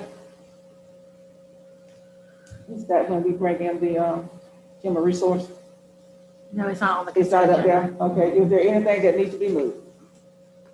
All right, if nothing needs to be moved, I entertain a motion that we approve the consent agenda. So moved. Second. It had been moved and second that the consent agenda be approved. At this time, we ask for the superintendent report. We What happened? We need a vote. Oh, I thought I voted. All those in favor, let it be known by saying aye. Aye. Those opposed? Ayes have it, motion carried. Thank you, Ms. Alpont. Superintendent's report? Chairman, I only have one thing. We collected applications for the Board of Trustees for the western end seat. None of the people who submitted applications were eligible, so we're going to re-advertise that seat and then pull that again and bring it forward to you in June. And that's all I have. Can I ask that we advertise it using social media more, just because so many people are not subscribing to news media, the news printed media anymore? So if we could. And I think it was advertised on social media as well. And we put it in the newspaper. It was on social media. And I think it was in the know as well. I know I saw it. I just meant. Just do it some more. Yeah, because Okay. people just don't read papers like they used to. They use social media. Thank you. Yeah. We don't even have one in Havelock, so. That's all I have, Chairman. At this time, as for the chairman report, those work, Thank you, Chairman Boomer. The first goal that we'll go down is goal point 1.2, which is Mr. IPOC. The Board of Education will develop a standardized approach to evaluating the effectiveness of the school board's performance. Mr. IPOC, you want to lead us through your goal? I think we're at the point that we're waiting for the survey to be released to board members for reflection, self-evaluation, Actually, that's the survey that goes to the leadership team. the leadership team. It goes to what we have due in May is the board satisfaction survey that comes under Mrs. Clark's goal. And it goes out to leadership team, to directors, principals, leadership, that. Okay. So that's where we are. It's time for us to release that. I believe the survey has been prepared. It's the same one we've used, so we can benchmark the data. So that should be ready to go. Yes, we can do that. Are you good with releasing that? So that's May's work, so you'll. Yeah. Okay, good. Okay. And we have other things that are due in May? Do you wanna, we help? Yes. Okay. We also have in due in May on that calendar, our law firm review, which Chairman Boomer will handle. And we have that in place too. So that'll go out to the board to do our law firm review that we do every few years. That's due in May. And we'll get down to the other goal, my annual board goal review, which we'll complete at the next training. So thank you for keeping up with the calendar for us, Mr. Ipop. Under goal 1.3, which is mine, clarify, document, implement a consistent process for the board to request information, resolve problems and concern. If you could bring up the may concern data, it's in here, but you can see it. I will say that it is, this is not reflective of the full board. We don't have full participation on this yet. So it's only as good as the number of people that use it. And it does need to be modified. There's not a way, but if you have like a lot of calls, I mean, for one of mine, I had, over 100. I didn't go in and put it in 100 times. Don't want to do that. So we're going to work on making this better, but we can make it better if everybody uses it a little bit, and then we'll know what's working and what's not working. So the first part of my goal is that, and it's in place. We just need to get better at using it. The second part of that will be to develop and implement a consistent process for the board to request information. And I'm going to ask that our newest board member, Mr. Victor Dove, and our most seasoned board member, Mr. Ipop, serve on a committee to help me get that process that we can recommend to everybody. That way they're looking at it through different lenses with different, so that we can try to get it as right as possible for everyone. So goal 1.4, Ms. King, that's yours. The board will proactively promote, support, and recognize classrooms and schools. Yeah, we're under goal work, and so we're just going down each goal. And so yours, which we haven't met, so you may not have anything to report, and that's okay. Okay. I do not have anything to report this time. Okay. And goal 1.5, which is Mrs. Clark. I'll be meeting with Mrs. Wheeler within the next 10 days. Great, thank you. We'll be able to report back in June. Thank you. Thank you. And Ms. Muse, yours is goal 1.6. Do you have anything? Ms. Flowers was gracious enough to drop me off an envelope with some of our hours that we all have. Everybody's doing very, very well. Chairman Boomer has 59 hours of training so far this school year. Vice Chair Kimberly Smith has 80. Mr. Carl Ipop has 56. Our newest board member, Mr. Dove, hasn't gotten his legs going under him yet, so he's gotten his orientation and stuff like that up underneath him. Naomi Clark has 48 training hours. Stephanie King has a total of 51. Kelly Muse has a total of 31. And so far with the remainder of May and June, everybody's staying within guidelines of our allotted funding for our training. So we're doing really, really good. We should all be very thumbs up, everybody. And for the public, that training goal is set by the state. Well, the training requirement is 12 hours by the state every 2 years, but we try to hold ourselves to 30 hours a year. So we're trying really hard to do better than we have to. Goal 1.7, which is the process will be developed to request the analysis of the degree of systems implementation of classroom, school, and district level, which is our basic all rubric review, and that will be Chairman Boomer. We'll have that after her pearls all go crashing, but it will be in December. So with that, we will, and I just would encourage everyone to try to really stake out that training time on our calendar so that we can get it done and move forward. And that's all of the goal work. Okay, thank you. Okay, discussion of public input. Okay. Discussion of public input. All right, we have had a lot of input tonight. And we have been enlightened about a lot of things that I must confess that I didn't know anything about that was happening. It seems like everything is coming out of woodwork all at once. But certainly, we appreciate all that we've heard tonight. We do realize that there are a lot of things that we need to address, a lot of things that we need to look into. And so we appreciate you coming out and just sharing with us the public concerns. And I'm sure that some of the concerns that you expressed, as you said, that it also represents other people in the community. And so we appreciate you taking your time to come out and share your concern with us, and everything that has been said to us. We take it seriously, and we will be looking into that. You will be hearing from us.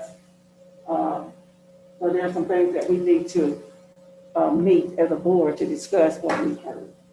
So we appreciate you doing that. Anybody else want to add anything to what I've said? Chairman Boomer, Yes, sir. I appreciate some of the emails that we received. I appreciated the reference of the 1619 project and access to the background there and some of the thinking, and went through that. I had an open question about, what is it that our curriculum is doing that someone would be concerned that this is part of that. So I know we do have discussions about equity, but I think we're looking at equity in terms of resources going to the places it's needed the most. And I don't see that as being the kind of equity that I was seeing referenced in this document, but I can still be educated on that. If there are any specific examples that could be offered at some point in time so that we would be more aware of where we seem to be in conflict with, kind of the public perception on this, I would appreciate that input. Ms. Muse? Chairman Boomer, I just wanted to let everyone know the concern that Ms. Cole read this evening regarding an EC student. That parent did call me last week.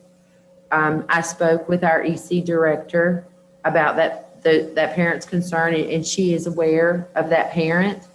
I asked the EC director to partner with that parent and make sure that everything is aligned for this particular student, so that way that child can begin the next school year in the most positive way possible. Ms. Hardison told me that, she would definitely do that, and she's all in on that. And I know the school has been contacted, and the parent has also contacted their school to see exactly what type of letters from medical providers they're going to need for this child to make sure their needs are met in the greatest capacity possible. Thank you. So you've already talked to Ms. Hardy? Yes, ma'am. Can you contact this parent? Yes, ma'am. By letter? And can you write a letter? Yes, ma'am. Okay, so that'll be great. And thank you for looking into that. We appreciate that. Is there anyone else? Ms. Yes, ma'am. Clark? I'm heartened by the public participation that we had tonight. We as board are accountable. If we have this many people concerned, then we've got to be more effective in communicating. Website is a good start, but there's many different ways to communicate. And if that takes us changing the time of our meetings sometimes, if that takes us going out into the community and asking folk, what do you think? How can we be more effective? How can we help our students? And I think I'm reminded, especially this past week, the focus must get back to the students. That personality, teachers are important, but it's got to get back to how are we going to help our students? I too am a product of public school education a long time ago, and so are my kids, and it is so very vital to the foundation of our community. I will add to what Mr. Ibach said with regard to Project 1619. Give us specific examples of what you're concerned about, and then we can effectively communicate instead of generalizing with all due respect. Thank you. Mr. Doug? Yeah, I wanted to add to it. Like Ms. Muse said, I am the new one without my legs. I don't know what we normally do, but I would definitely like to have some type of forum in the community outside of this setting so that these type of events can happen and people can speak more freely and we can respond. Because I had many responses, but I knew I couldn't. So I was held to the rules. But I don't know who can organize it, where it can be, but we have many schools and many auditoriums. Right. And that people's voices can be heard, as well as things need to be more open, as people were saying. I don't know why they can't find out anything besides things that we know have to be protected. you know, legally.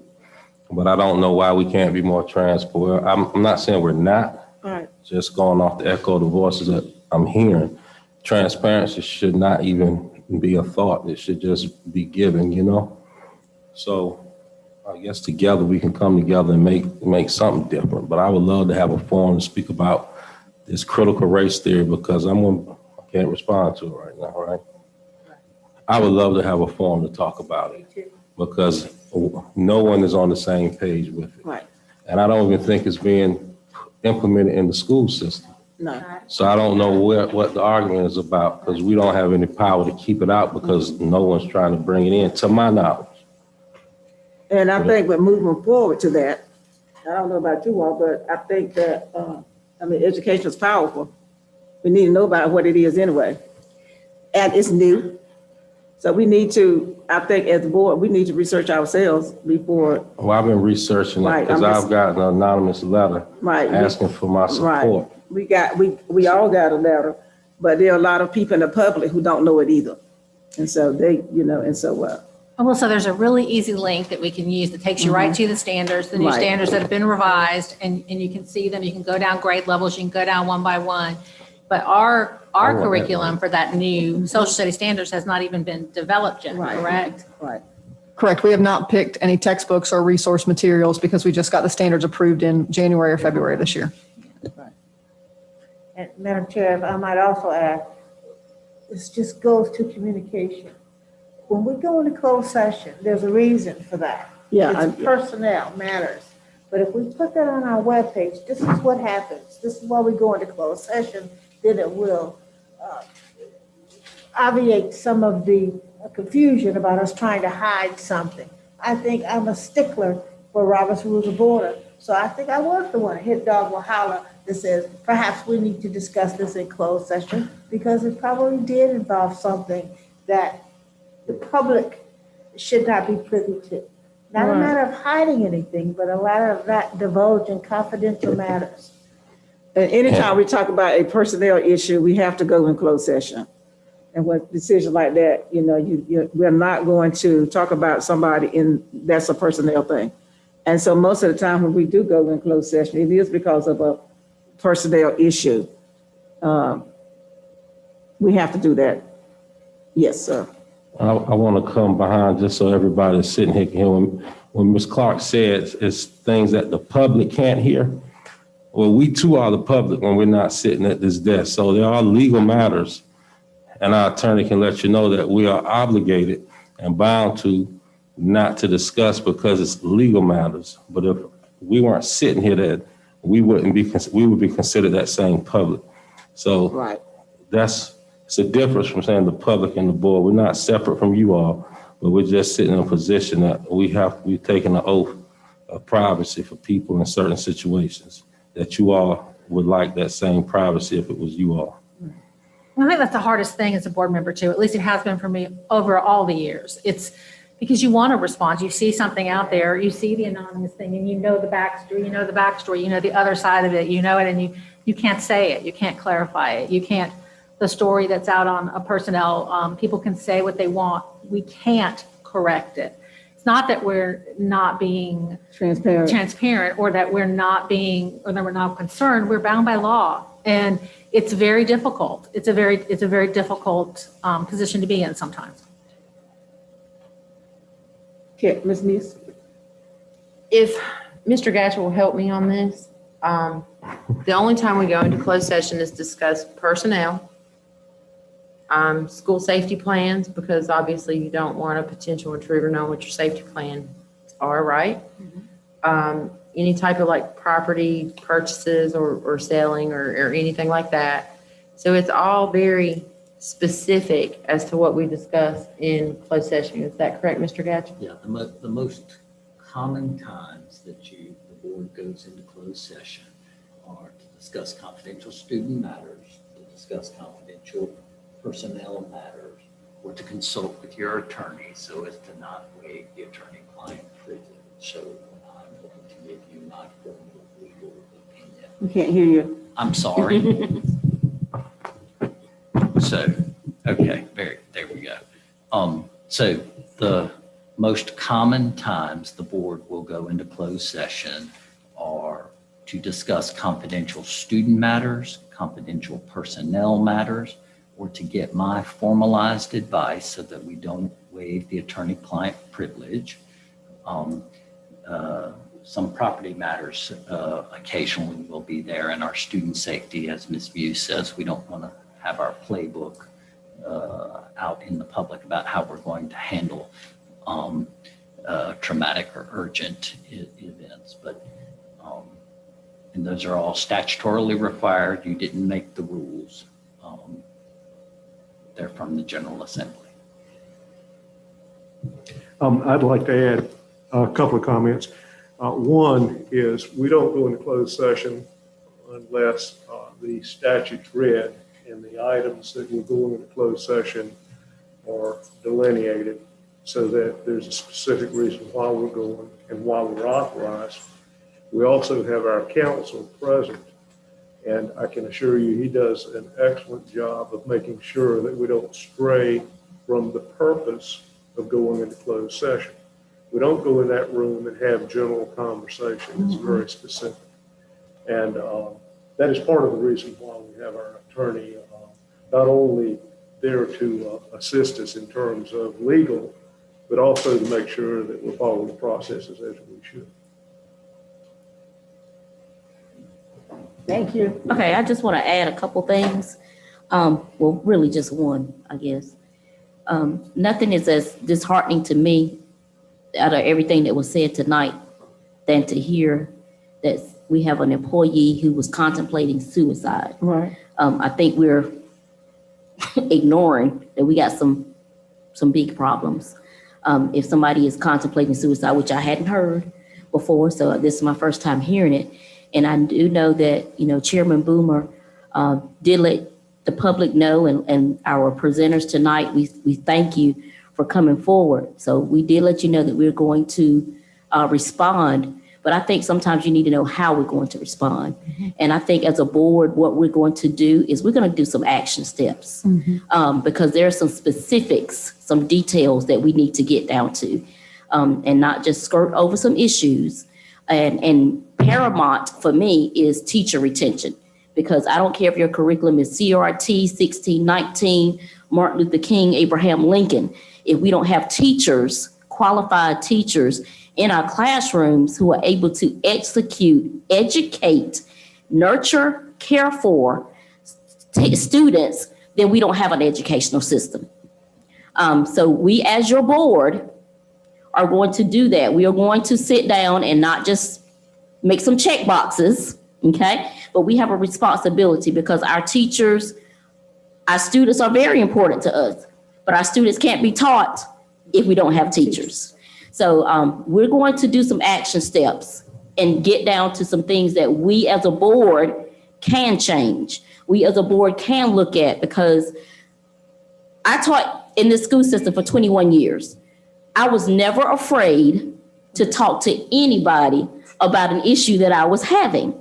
And to hear that people are afraid to speak to people, to speak to their supervisor or their board or their superintendent or anybody about an issue or situation that is arising gives me great heartburn, okay? Because we want that atmosphere and that culture to be conducive where you are free to talk to us, whether we agree or disagree. We may never agree on every subject, but we want that atmosphere and that culture to return to Craven County Schools. So we appreciate you for holding us accountable for what we as a board need to do. Thank you.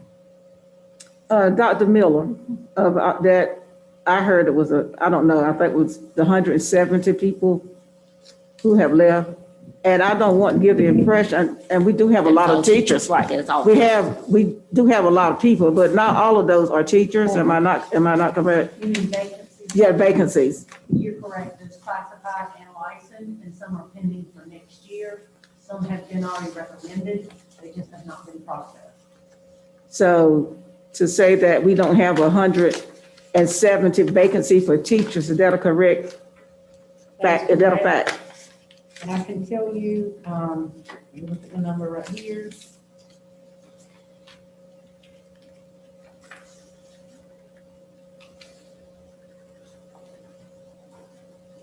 licensed teachers, full-time 56, total licensed positions, which would include psychologists and others, is 79, and classified TAs, bus drivers, other classified personnel is 80. So we have 56 teachers. 56 licensed full-time teachers. Okay. That is a lot still, Yes, ma'am. but it's not 170 teachers by themselves. Because to hear that, we would think that we are looking for 170 teachers. But we're not looking for 170 teachers. I don't want to look for 10 teachers. I wish that we didn't have any vacancies, but we do. But it's not 170 teachers. And I think that needs to be cleared up. It is serious. There is a need.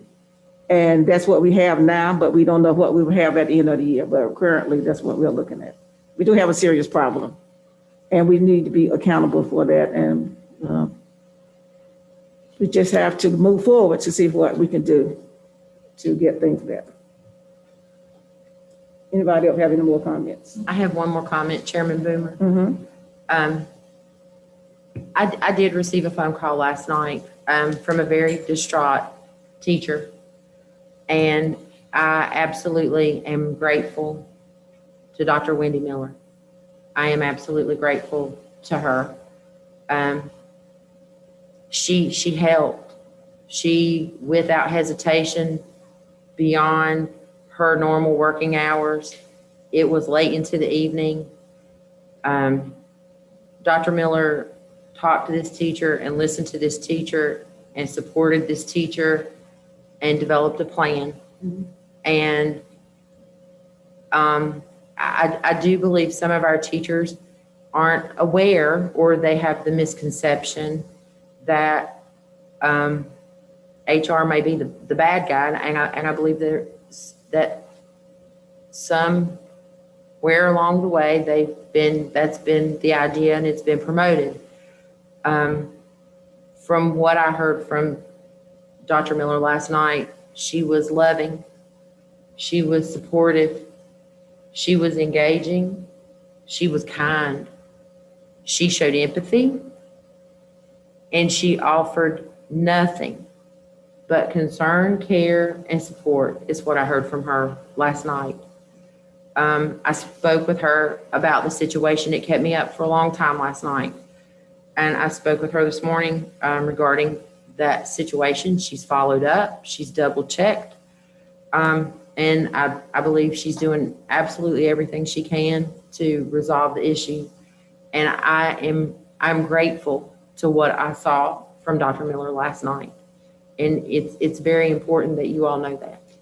Thank you. Thank you.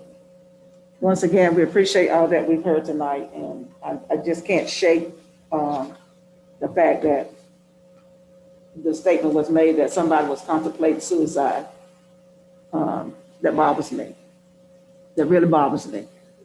And but that is not what we need for the system, whether it be suicide, depression, or whatever. Things have got to get better. And at this time, if there aren't any more discussion for our public input, do we have any being items? I have one, Madam Chair. Yes, ma'am. Yes, ma'am. My being item is, I know our EOGs and EOCs have started taking place. Mm-hmm. I've had conversation with Mr. IPOC about his data guru tracking, monitoring cohorts of kids. I don't believe our system has really dove into the data like we have in years past for a long time.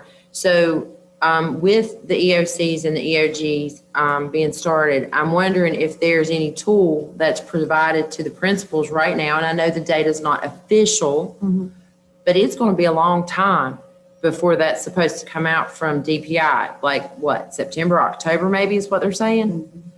So do we have a tool that we can provide to principals to go ahead and look at our data that's coming out now? I mean, we know those scores are coming in daily, to determine or estimate growth from our current scale scores. Mr. Ipock, you know what I'm talking about, right? I mean, you used to look at that all the time. So if we were looking at that with the upcoming school year with our shortened semester for fall semester because of the exams before Christmas break, if we had that tool in place, I really believe that that would enable us for appropriate placements for our students come first semester, and it would give guidance counselors and principals a head start on getting those schedules completed for kids to pick up. So I think it's really important that we take a look and get something like that rolling. Dr. Doyle, that would be your question, answer. And Dr. Ashley Cooper has been collecting all that data, and he's also modeling our, even though we don't know at this point whether we're going to receive school performance grades or anything like that, and the General Assembly has not taken any action on that, Dr. Cooper is modeling that data and is going to be providing that in meetings with our principals in the coming week. Okay. Would he be able to provide some of that to us as well? Yes. Thank you. That was a good observation. Thank you. Any more being items? Any celebrations tonight? Anybody have any celebrations tonight? I would like to celebrate the people that were brave enough to come and speak for public input tonight and maybe open our eyes to some things we weren't aware of. Thank you. Anyone else? I celebrate two things. Want Zoomland to realize that public schools are still promoting character education, courage, but also I'd like to celebrate, I was honored to sit on the panel that interviewed the finalists for Teacher of the Year for Craven County, and the positivity that was exhibited by these teachers. This makes Craven County proud. So I celebrate all of them. Thank you. Thank you. I celebrate band concerts. Again, the auditorium's full of instruments and students playing and happy parents that are able to hear their children perform. Right. I celebrate that I heard today that 500 jobs may be coming to Craven County through Ian Hatteras job. Dr. Doyle, you want to? Yeah, I can give a little bit of information about that. Today, Craven County Government and the Economic Development Group in our community announced that basically the company that owns Bass Pro Shops is partnering with Hatteras Yachts and will begin manufacturing not just Hatteras Yachts, but I believe Mako and Ranger boats in our area. It looked like, and this was not said when I was there, but it looked like that they would expand the facility that we have at Hatteras, Hatteras would be a part of their company and bring 500 jobs to Craven County and New Bern. What was a $34 million investment? Yes, a very large investment, but also an investment, $1 million investment in conservation in this area as well. And so really good news for our community. Ms. King? Celebrate the students of Craven County because it's been a tough year for a lot of people. But that stakeholder group, I think, has been through a lot. From hot spots that we tried to get to work, and where's Mr. Lee? And we had to get another one and another one and another one, and at least 4. From them having to, go to Bojangles and sit in the parking lot to do schoolwork, and just all the obstacles that they had to overcome during this pandemic. I think we need to celebrate our wonderful students because they have showed us what resilience looks like.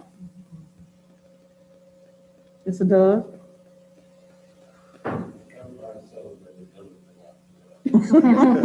You celebrate all the other celebrations. Thank you. That's a good answer. Any more celebrations? Mara? Okay. Dr. Doyle? We had 2 schools that graduated last week, Craven Early College and Early College East. And I want to celebrate those graduates and also celebrate in-person graduations next week. Great. Oh, yeah, it's Friday. Any more celebrations? Mr. Ipock, we don't want to leave you out. Dr. Doyle got mine. I wanted to celebrate graduations and graduation. Right, That's coming yes. in person. That's a celebration within itself. And now I need to, once again, I would like to thank all of you all for coming, for your input tonight. And we can't express enough how much we appreciate what you have come to share with us and the courage that you all had to come tonight, and we appreciate that. And at this time, I need to get a motion to go into closed session. I move we go into closed session to consider the qualifications, competence, performance, or condition of appointment of a public officer or employee in accordance with NCGS 143 through 1811 subsection A6, and to consult with an attorney in order to protect the attorney-client privilege between the attorney and the public body, which privilege is hereby acknowledged in accordance with NCGS 143 through 1811 subsection A3. Second.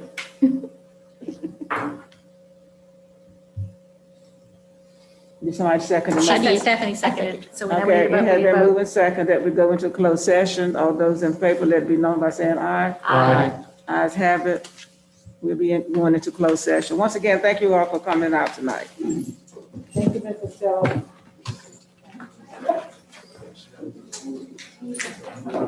I forgot the evaluation. So much going on over there. I don't know.